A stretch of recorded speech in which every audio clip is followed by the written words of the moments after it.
ಕೇಂದ್ರ ಸರ್ಕಾರದಿಂದ ಮತ್ತೊಂದು ಮಹತ್ವದ ನಿರ್ಧಾರ.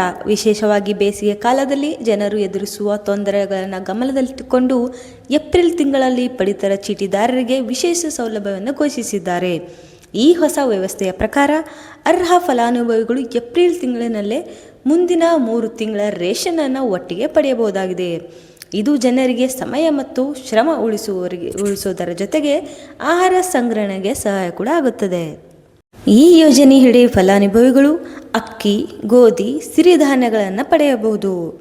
ಯಾರಿಗೆಲ್ಲ ಸೌಲಭ್ಯ ಸಿಗಲಿದೆ ಅಂತ ಅಂದರೆ, ಈ ಸೌಲಭ್ಯವನ್ನು ಕೇಂದ್ರ ಸರ್ಕಾರದ ಪ್ರಧಾನಮಂತ್ರಿ ಗರೀಬ್ ಕಲ್ಯಾಣ್ ಅನ್ನ ಯೋಜನೆಯಡಿ ಅರ್ಹ ಕುಟುಂಬಗಳಿಗೆ ನೀಡಲಾಗುತ್ತದೆ. ಇಲ್ಲಿ ಅಂತ್ಯೋದಯ ಅನ್ನ ಯೋಜನೆ ಕಾರ್ಡ್ ಇರುವವರು ಮತ್ತು ಆದ್ಯತಾ ಗೃಹಸ್ಥ ಕಾರ್ಡ್ ಇರುವವರು ಈ 2 ವರ್ಗಗಳಿಗೆ ಸೇರಿದಂತೆ ಸೌಲಭ್ಯವನ್ನು ಪಡೆಯಬಹುದು.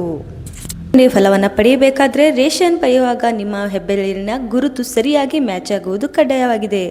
ಕೆಲವೊಮ್ಮೆ ತಾಂತ್ರಿಕ ಸಮಸ್ಯೆಗಳಿಂದ ಏನಾದರೂ ಮ್ಯಾಚ್ ಆಗಲೇ ಇದ್ದರೆ ತಕ್ಷಣವೇ ಅಂಗಡಿಯ ಅಧಿಕಾರಿಯನ್ನು ಸಂಪರ್ಕಿಸಿ ಆಧಾರ್ ಲಿಂಕ್ ಪರಿಸ್ಥಿತಿಯನ್ನು ಪರಿಶೀಲನೆ ಮಾಡಿಕೊಳ್ಳಿ.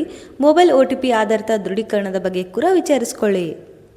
ಒಂದೊಳ್ಳೆಯ ಸಲಹೆ ಅಂತಂದರೆ, ಹೋಗೋಕ್ಕೂ ಮೊದಲು ಆಧಾರ್ ಕಾರ್ಡ್ ಮತ್ತು ರೇಷನ್ ಕಾರ್ಡ್ನ ಮರೆದೇ ಹೋಗಿ ಬೆಳಗ್ಗೆ ಅಥವಾ ಮಧ್ಯಾಹ್ನದ ನಂತರ ಹೋಗೋದು ಉತ್ತಮ. ಯಾಕಂದರೆ ಆ ಟೈಮ್ನಲ್ಲಿ ರಶ್ ಇರೋದಿಲ್ಲ.